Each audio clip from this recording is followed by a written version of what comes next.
How's it going? I'm ready, Peggy. Are you sure?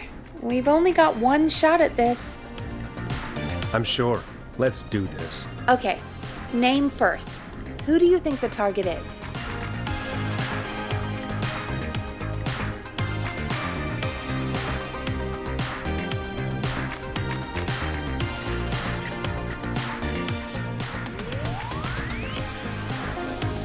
Chuck Brody. And where will I find them? The gas station. Okay, I'm dialing. One moment.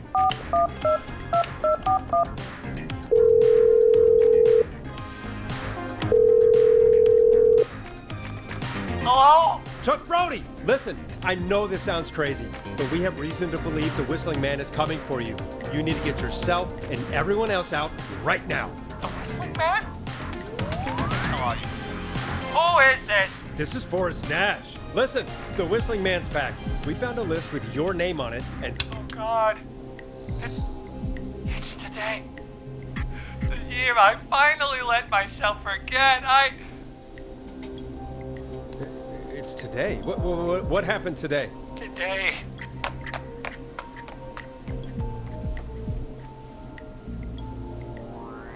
I think he ran off. Well, fingers crossed that Chuck... Jesus! It sounds like something blew up! He's using bombs now? Is Chuck? I don't know. Hang on, we're getting a call. Hello? Chuck? Chuck! Forrest. The whole goddamn gas station's gone up. Is anyone hurt? I don't think so. I got everyone to follow me out. The town's only ambulance was blown to hell, though. Yeah. Damn it, that fireball threw me. I've got to get to the hospital. I'm not feeling great. Forrest, man, I can't thank you enough, but... Damn, I gotta go. Wait, Damn it. We lost him. What was that about today? Oh, Forrest, the call board is lighting up. Get us into some music while I deal with this. Here's some music while we regroup here on KFAM 189.16, The Stream. Let Storm Riders take you on a rock and roll ride with the Glam Jam.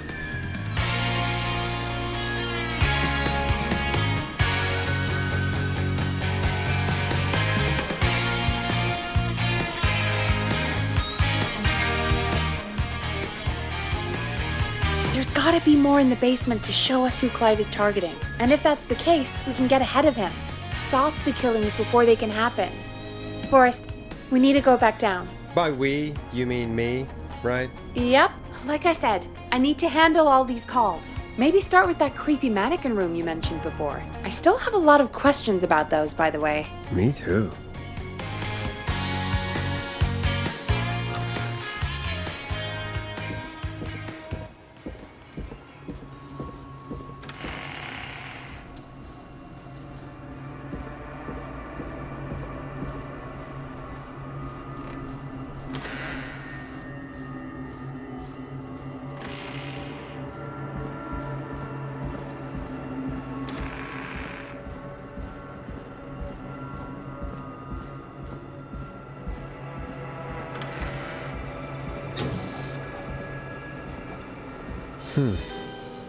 The key? Was this always here? I must have missed it when I brought everything upstairs.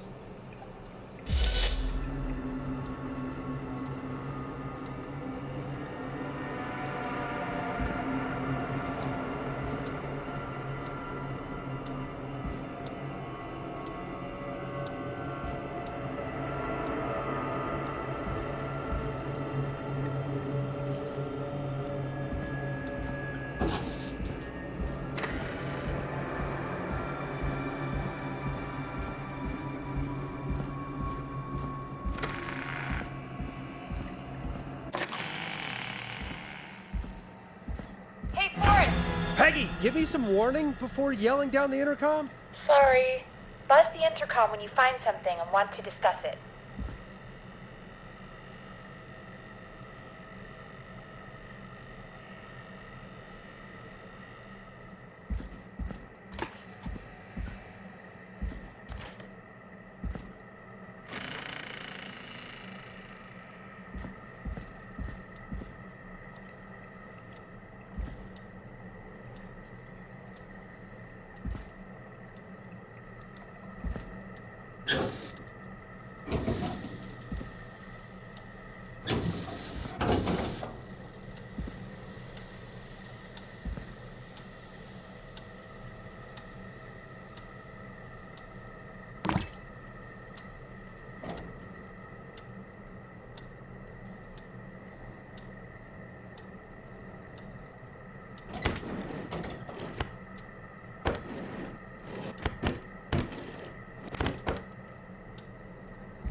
Peggy, I've found a tape and a map down here. A map of what? Looks like it might be to somewhere in this storage area. Weird.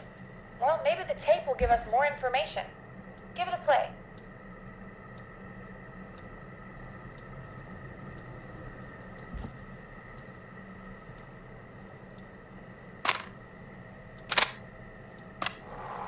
George Barrow, 1968. That's when this all began for me. Follow the maps, find the tapes. I'll be waiting. Wait, George Barrow?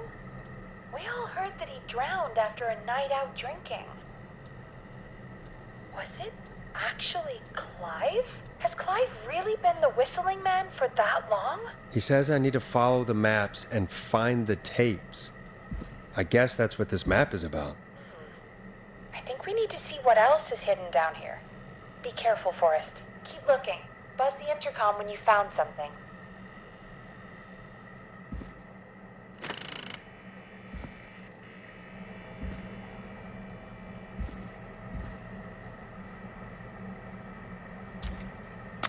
Time of autopsy is 7 a.m. Cause of death is asphyxiation from drowning. The degree of rigor mortis indicates that the subject has been deceased for 5 hours. That puts the time of death...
Small lacerations to arms, legs, and face, typically obtained by running through foliage. Severe blistering to the feet, as though the deceased had been running without stopping.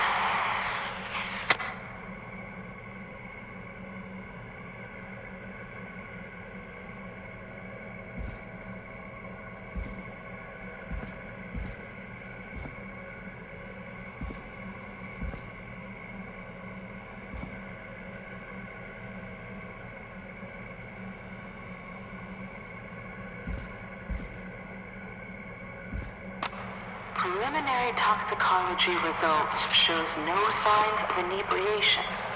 However, a high amount of cortisol was found, indicating elevated levels of stress in the immediate moments before death.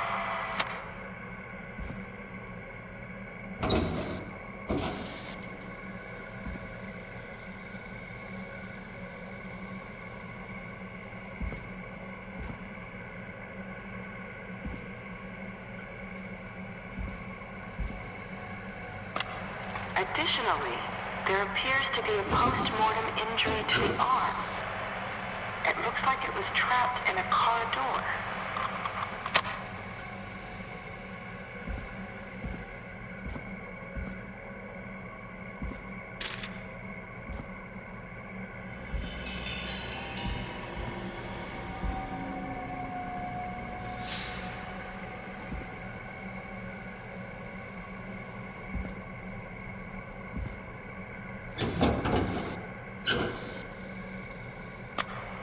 It is the coroner's opinion that the subject likely feared for his life and was chased, resulting in a fall from a height into a Now body of this water, has to be important. where he hit his head, was knocked out, and drowned. Following that, he was moved.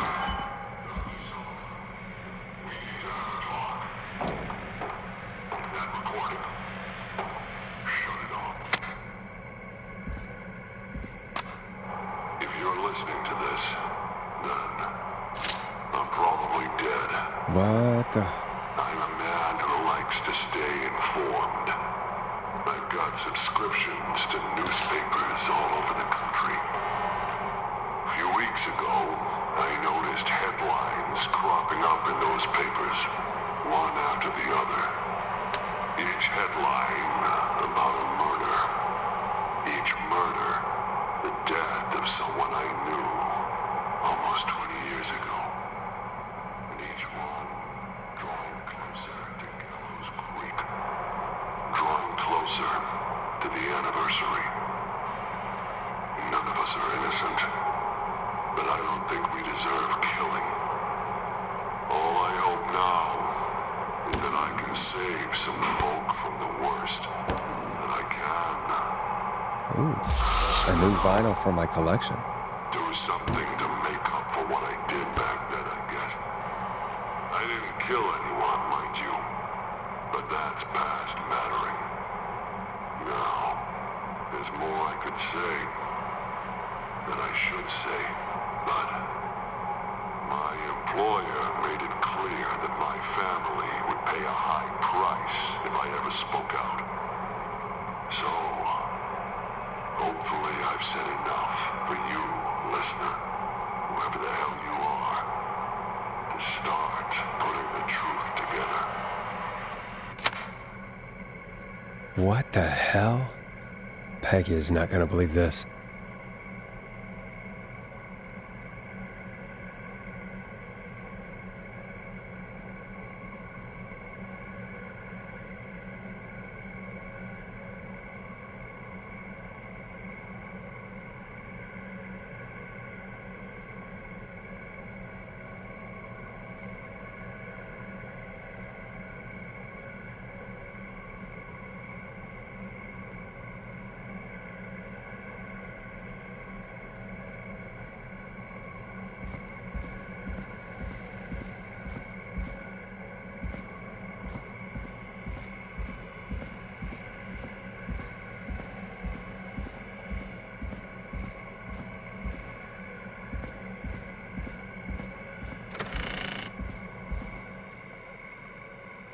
What have you found, Forrest? It's an autopsy tape. Doesn't say for who, but I think it must be for George. Poor George. He was so young. Something's bugging me, Peggy. What do you mean? I swear I recognize the voice of the woman talking on the tape. I just can't place it. Seriously? Do you think you've met her before? I don't know. I mean, I just got here recently. I don't know. Found another tape. It talks more about how George died. What did it say? It sounds like he was running for his life. Sprinting through trees and bushes, getting cut up all over. What would drive someone to do that? I'm not sure yet. There's also a tape about a toxicology report. There were no signs of drinking or that he was on anything. What? But everyone said he went swimming drunk and drowned. It was in the newspaper and everything. I found a written autopsy report. What does it say? According to that, it's just like you said at the start. George drowned after getting drunk. Said he liked to fight, too. But that contradicts the tape. I know. And I think I know why. There's a note with the report that says, I'm sorry I made you do this, Virginia. If it was on the autopsy report, then Virginia must be our coroner. Wait, the caller from earlier, when we had to call the takeout restaurants, wasn't her name Virginia? We need to call her back once we finish down here. It looks like she might know something about what's going on. I found a tape that introduces a new detail to the story. Post-mortem injury. Apparently, his arm got caught in a car door. A car door? Yeah, after he died. How do you suppose they can tell? How can they tell? I'm a radio producer, not a coroner. In another tape, the coroner comes to the same conclusion as I did. George was running from something. Maybe an animal? Maybe, but then there's this next bit, where the coroner thinks he was moved post-death. Moved the body? How weird. At the end of the tape, someone burst in and demanded Virginia stop recording. I think it was Clive. This is starting to make sense now. This is a conspiracy to cover up what happened to George. I think I found Clive's last recording. I think Clive might be gone. Gone? I found a confession. Not for any killings, but for playing a part in covering up George's death. He left this behind in case he died. He hoped someone would find it. Do you think the whistling man already got him? Possibly. We've had a lot of callers tonight, but maybe not every victim made it to the phone, you know? We don't know how many there really are. Christ, Forrest, that's dark. I know, but Clive said he had read about other murders in other towns, and that the murders were all folks who knew about the incident. And the killings were getting closer to Gallows Creek. He said he wanted to do something good for once. The board in his office. He wasn't tracking people down to kill them. He was tracking them down to save them. Ugh, why didn't he just come out with all of this? He said his employer threatened his family if he spoke out about any of it. His employer? The one who orchestrated the cover-up? Oh, Clive. I'm sorry for thinking you'd killed all those people. Do you think you found everything? I think so. Forrest, what's going on here? Someone wanted that boy's death to seem like an accident, and they hired Clive to make it look that way. Come back upstairs when you're ready. We need to figure out our next step.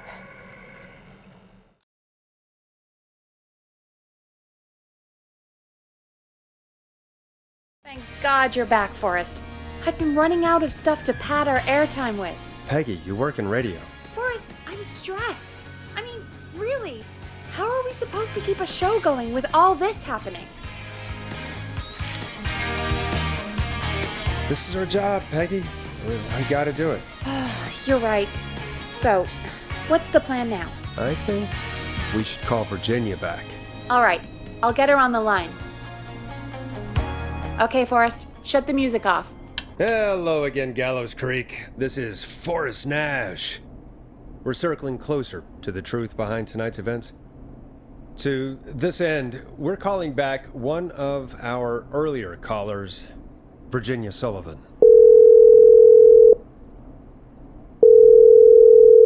Fredman Plunker here? Who's this? Is it you? Goose? Plunker, hey, it's the radio man, Forest Nash. Radio Man? What's up? Solving mysteries, saving lives. The huge. Right on. Plunker, what are you doing at Virginia's house? She asked if we could stay to keep an eye out for that whistling turd. So we're hanging out, bro. Well, that's big of you, Plunker. No, it's nothing. Can I speak to Virginia? Sure thing, Radio Man. I'll just go get her. Who is this? Hey, Virginia, it's Forrest. I'm glad you're still okay. Oh, Forrest. Sorry, I'm still jumpy. Don't be sorry. You've been through a lot. I'm so sorry this happened to you, Virginia. I thought I was. I thought... Easy. We're not calling to talk about earlier. We're calling because we think you can help us understand why this is happening tonight. Me? What would I know? Does the name Clive mean anything to you? Clive? No. I don't know that name. What are you asking about this for? You mentioned that name earlier when you called us the first time. I don't know what I said then.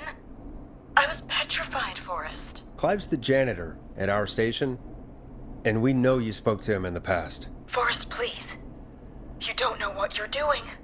He'll come for me. Virginia, it's okay. Clive won't be coming after you. We think Clive's dead. Dead? But isn't he? He's the whistling man, Forrest. We found evidence to the contrary. But It's true. And we found your autopsy reports for George Barrow. how? I saw him destroy them. Well, he didn't. I don't know if he kept them or made copies or what, but we found them. And we know it's related to what's happening tonight, which is why we called you. Why did you write a false report? All right. One day, I came into work to find a boy on my slab. And as I finished the autopsy, this man, Clive, he just burst in. And he started making demands to give over the reports, to falsify what I found. Of course I said no. But, well, when someone wants to make you do something, they can use the carrot or the stick. For me, he used both. You see, my sister is sick. She has a chronic condition that's never going away. It's expensive to treat, and it was getting to where I couldn't afford it. And Clive promised me that his employer would pay for my sister's treatment if I did what he said, and that if I ever spoke about this, he'd beat me to within an inch of my life. I don't know why he had me do it, but my sister needed me. You have to understand, she needed me. We understand. Thank you, Virginia. That was brave. God, I just want this nightmare to end. This will help end it, Virginia. Thank you. Stay safe, Virginia.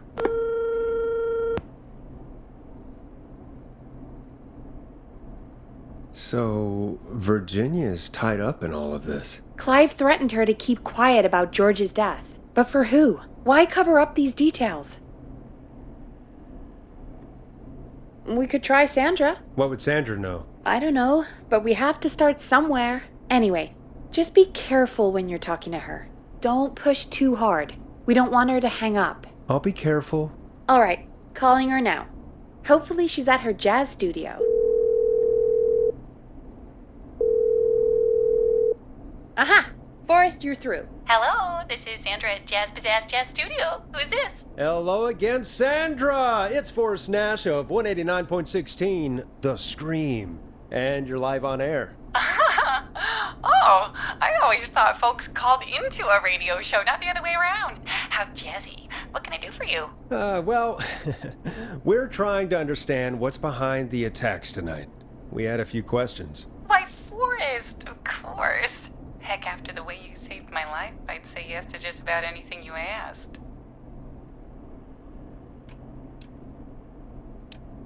I'm calling to talk about death and murder, Sandra. Be serious. Now you go right to it, huh? I don't know as much about that as I do jazz and jazz dancing, but I'll try. What do you want to ask me? Do you know why the Whistling Man might have targeted you? Ha! As far as I could tell, he was just a knife-wielding psycho with superhuman cardio. He'd have chased after anybody. Right. Well, we think he might be chasing specific people. People who know about the death of a boy named George. Oh, I don't know anything about that. Sorry. Have you had to keep quiet about anything? Any secrets you've had to keep? What would I have to keep quiet about? I don't know. I mean, Could be that you've seen something or heard something. I never saw anything. And even if I did, what would that matter? And it was years ago. Drop the act, Sandra. You know something. What are you hiding? I don't know anything. Oh, look at the time. It sure is late. I have to go. I'll drive home now, or just drive. I'm sorry. Well, I might have gone a bit hard on her. a bit? All right. Let's just move on. Well, folks, if anyone out there has any thoughts on what's going on tonight, please call in. That's good timing. We've got a call waiting just this second. Welcome to 189.16 The Scream, with me, your host, Forest Nash. Hi, Forrest. I know this is really out of the blue with everything happening tonight, but I wondered if you could send a special birthday message to my uncle. No, I don't wanna. Oh, come on! It's his birthday. I won't have a chance to do it again until next year. May as well, Forrest. Fine. What's his name? Thank you, Forrest. He's my Uncle Ronnie. His first name's Peter, but he never liked his name. But since he always had salt and pepper hair, even as a kid, can you believe it? Folks always called him Pepper. Thanks for the history lesson. Is there anything besides happy birthday you would like to say to Mr. Pepper? Oh my god damn it! Yes! Tell him he can get the best birthday deals and party packages here at Putney's Pizza. Starting at just... You son of a bitch! Stop calling us! God damn it, Peggy, this is your fault. My fault? I said I didn't want to do it. Don't blame me because Brian Ponte can't control himself. Don't worry, we've already got another caller on the line. Just pick it up, okay? This is 189.16 The Scream. I'm Forest Nash. You're on the air, caller.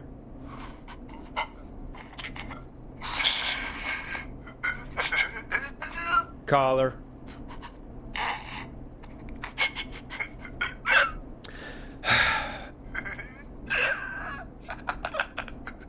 Ponte. Ponte's Pizza always delivers! Come rain or sleet or whistling man, we'll be there!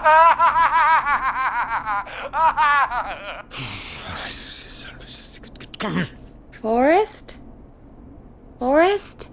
Are you okay? Forrest? I hope the whistling man gets in with his own pizza slicer. Jesus, Forrest? Sorry, that was too much. It's okay. It's been a high-stress night. Don't worry about him anymore, okay? Not for tonight, anyway. I think he's spent for now. We've got another call, whenever you're ready. Folks, don't spend your money at Ponte's Pizza. That's all I'm gonna say about that.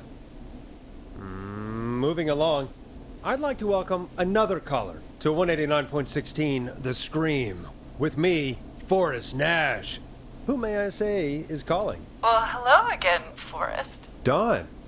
I bet I know why you're calling. I'm sorry I didn't play your song. There's a lot going on. But please? Never mind that now. First, I'm calling because I need your help. Are you in danger? I sure am.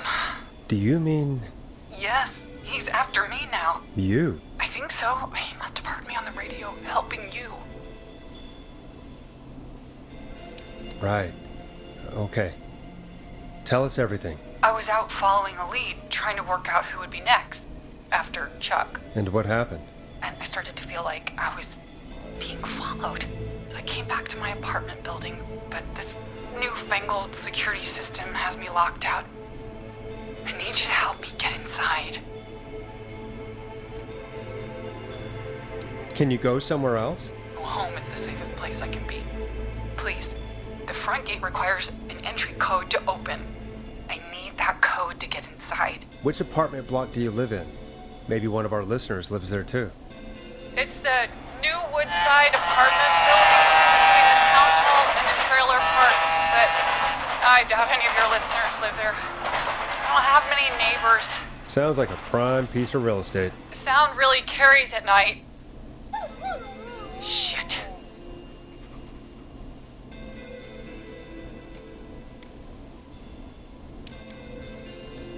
Is that a neighbor's dog? Yes, it is. Boy, I wish he'd muscle that thing and... Oh. And now he's blasting David Scopo out of his window. This night can't get any... The whistling man. He's coming down the street. I don't think he's seen me yet. Forrest, please. I need your help. I need the code for that security system, or I'm gonna die. What's the name of the security system? There's a sticker on the box. It says Starling Security 4000. There's a keypad, and it looks like it wants a 6-digit number. Starling Security 4000, huh? That's right. Very newly installed. I need the key code before the whistling man gets me. Yeah, of course. Don't worry, Don. Thank you, Forrest. I knew I could count on you. I'll sit out of sight. Call me back soon.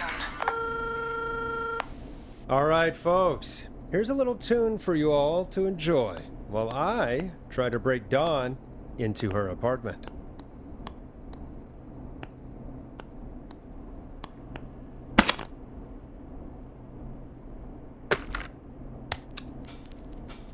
A classic backed by popular demand. This is Long Ride Home by the Barn Finds. You were pretty quiet there, Peggy. Forrest, was it just me, or was there something... It wasn't just you. Something was weird about that. Yeah. Well, tell you what, we have a Starling 4000 or whatever here at K-Fam. Clive bought one for the station. Maybe we can find something to help. Well, I'm not sure who, but to help someone.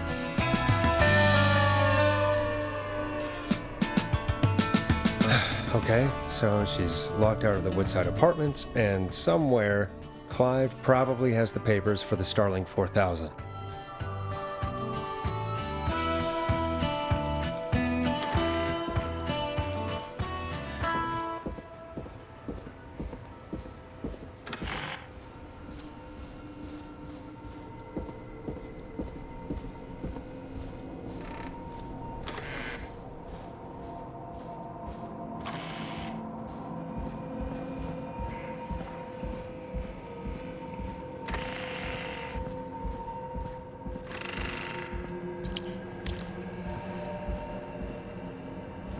Order delivery form. Starling must have left this by accident. The system's not even installed at Woodside.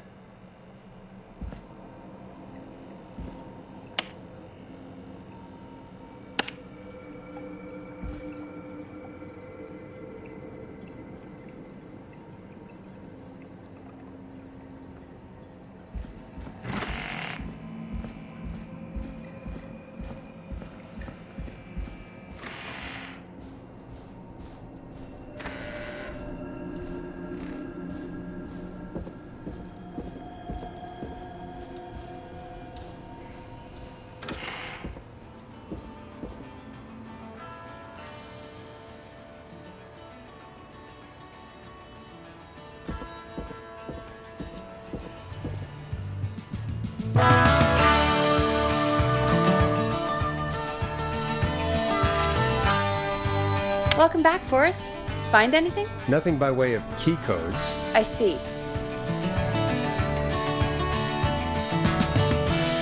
Any ideas, Peggy? Dawn says she's stuck outside the Woodside Apartments with the whistling man nearby. She's locked out because of some new security system. Yeah, the Starling 4000. Right, and we had the same security system delivered here. Clive was going to install it, so check the basement. I'd guess that's where Clive would have stuff like that. Thanks, Peggy. No problem. Don't take too long.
Starling 4000 user manual.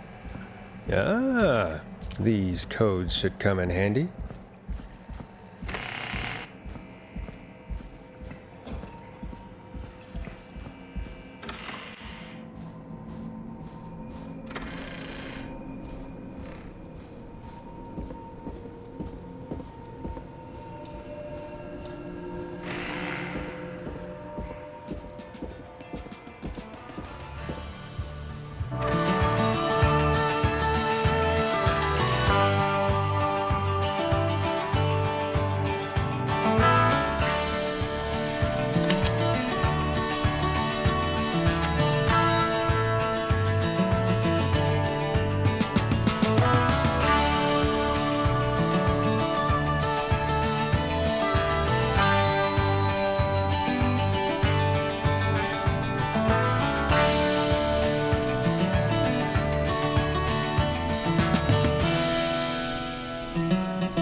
Welcome back, Forrest. Find anything? The Starling 4000 security manual. It's got a bunch of codes. Good. And did you find anything else? I saw a list of everyone else who bought the Starling 4000. Know who was on there? Oh my god. Roller Ricky! Do you think we should give him a call? Is that crazy? I don't know what you'd say, but... That might be a good idea. Okay, one moment. I got the number here. Patching you through.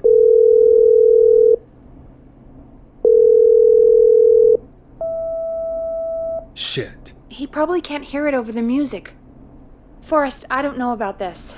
This is super weird. Just put me through to Don. I'll take care of this one way or another. Okay, if you say so. Line 1, whenever you're ready. Don, are you there? This is Forest Nash from 189.16, The Scream. Oh, thank God you're back.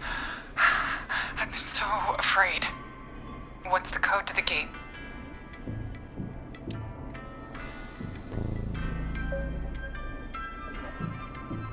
The code is 191519. Thank you, Forrest.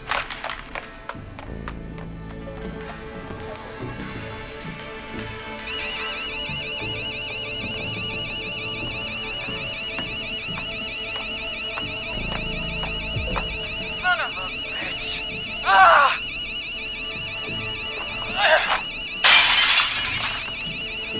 Is she?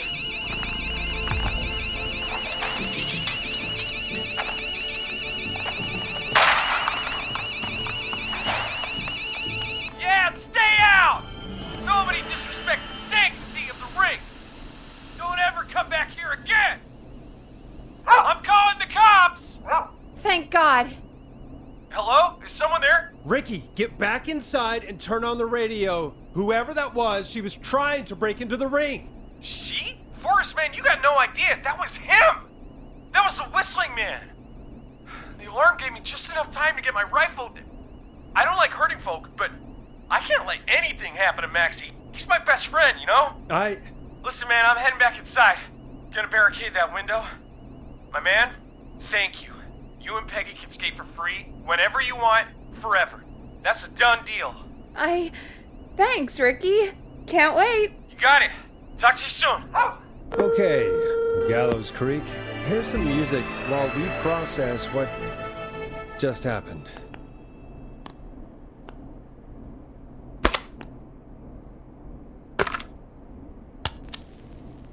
So, the whistling man is a woman? I know. I can't believe it. She called up. You spoke to her multiple times.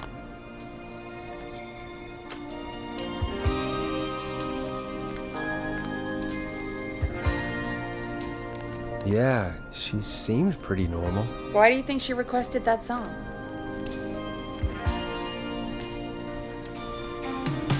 To get me outside? Maybe, but how? She didn't know the song was outside to start with. That's right. She never actually attacked me out there. So? What now? I guess I should make an announcement. We do have new info. Okay, kill the music and you can make the announcement. Okay, you're live in 3, 2... Hey folks, this is Forest Nash here. I hope you're all safely locked inside. For those of you listening to that last call, you might be wondering what to make of it all. Here's our take. We now believe the killer is actually a woman, one who might manipulate you into letting her in before she attacks you.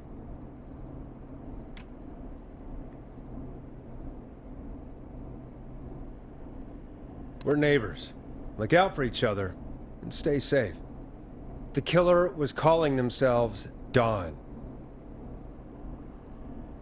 This could be a fake name. If anyone needs help or you have info on the killer, please call in. You folks have my new number, right? It's 911.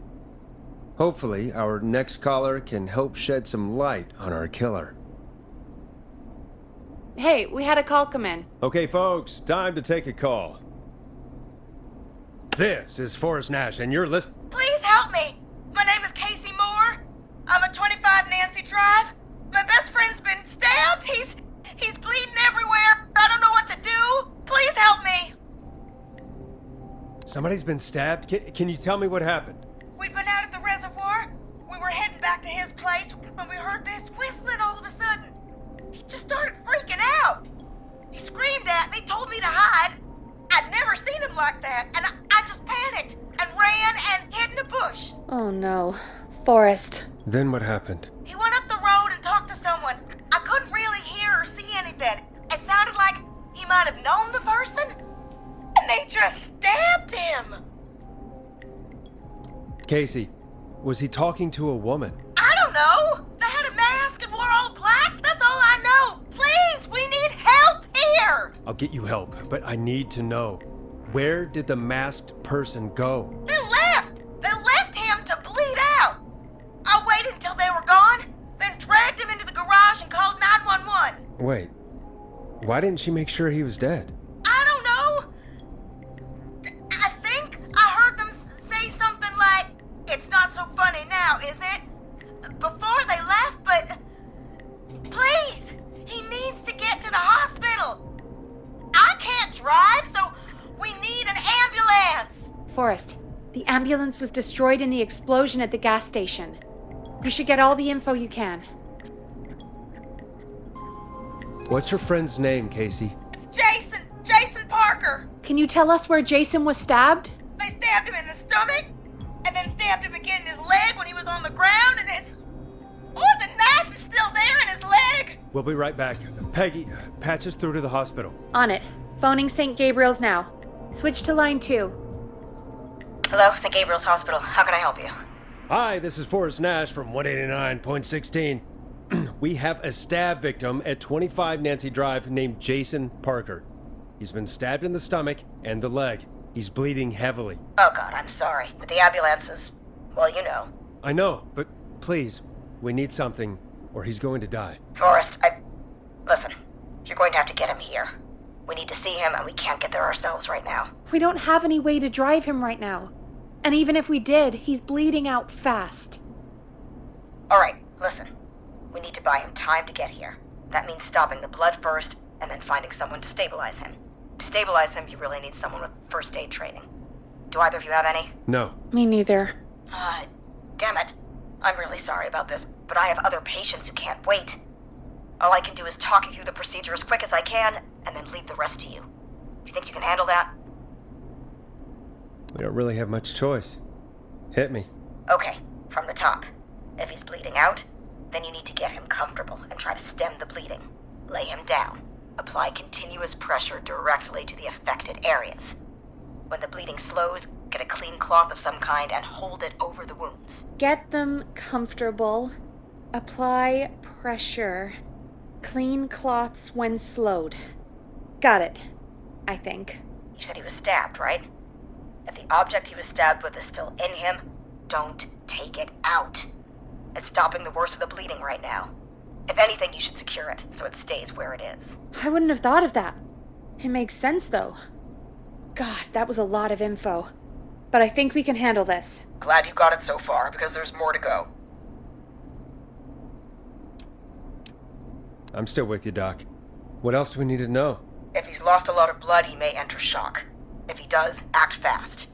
If you applied a cloth and it's bleeding through, don't remove it. Just apply another on top of it. If it's safe, elevate his legs to get blood circulating to his vital organs. Try to keep him warm. Get him to rest and reassure him. We need the patient to stay calm. All right, don't replace bandages, elevate his legs, keep him warm and calm. This is a lot. I'm really sorry. That's as much as I can give you right now. Try to stop the bleeding. Find someone to get him stabilized and get him here as quick as you can. Good luck. All right, Forrest. Casey's still on line 1. Hello? Hello? Forrest, are you there?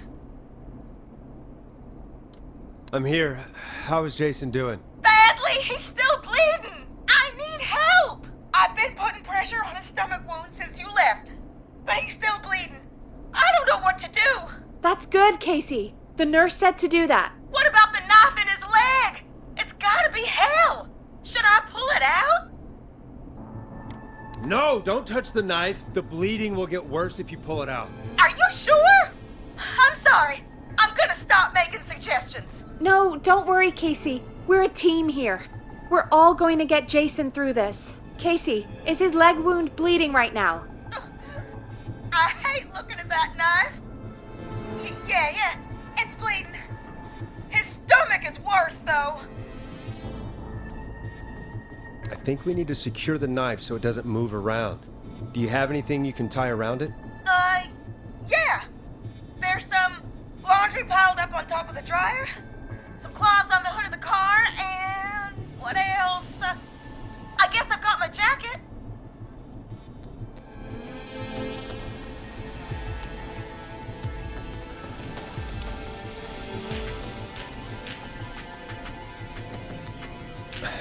Look in the laundry for something like a towel or a shirt. Hold that over the wound. Okay. Looks like I'm gonna have to buy you some new whites, Jason. Here we go. I'm sorry, Jason. It's secure. I'm putting pressure on his stomach again. Oh, I'm starting to think we might make it. Forrest, can I have a word? Casey, I'm going to have a quick word with Peggy. Keep putting that pressure on and let us know when the bleeding is under control. You're doing great. But what if something happens? We'll still be here. Just shout if you need anything, and we'll be there. I promise. Okay. I'll wait. Jason, please be okay.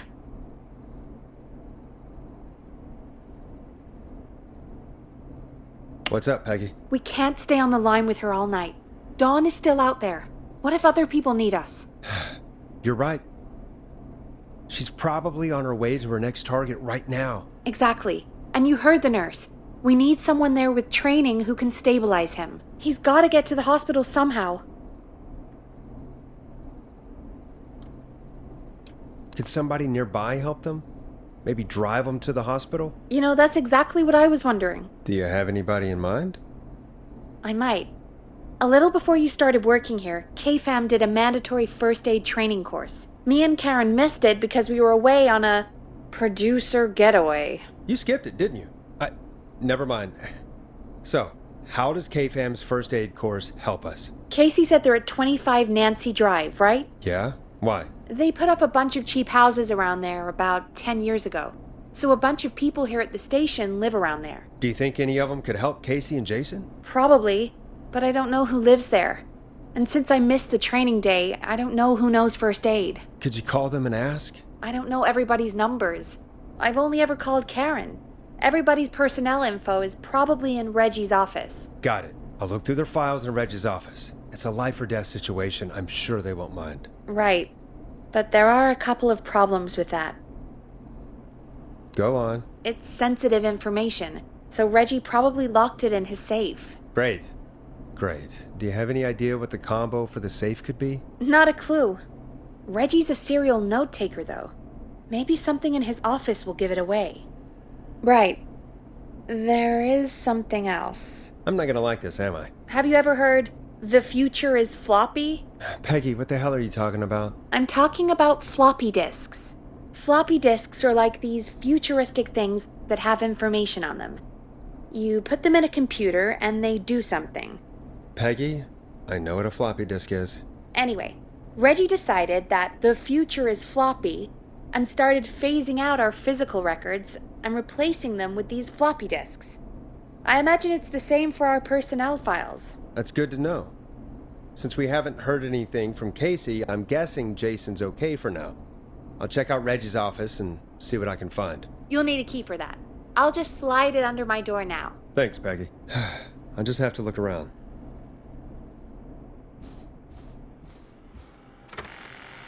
Good. I'll patch my mic down to the office so you'll hear me over the intercom.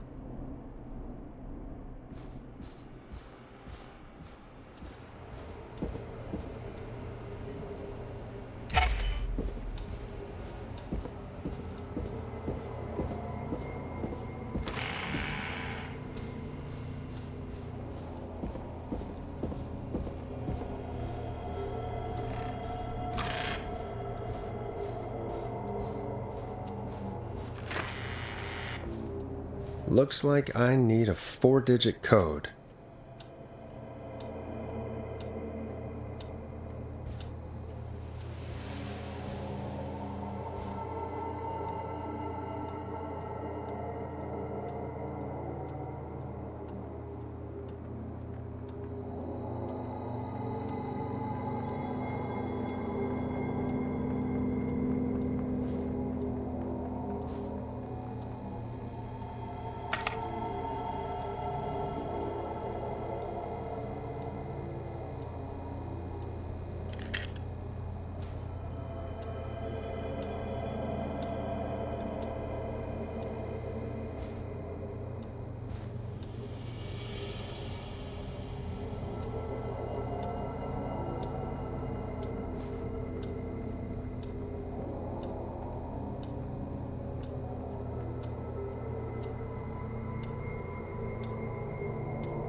Could this be it?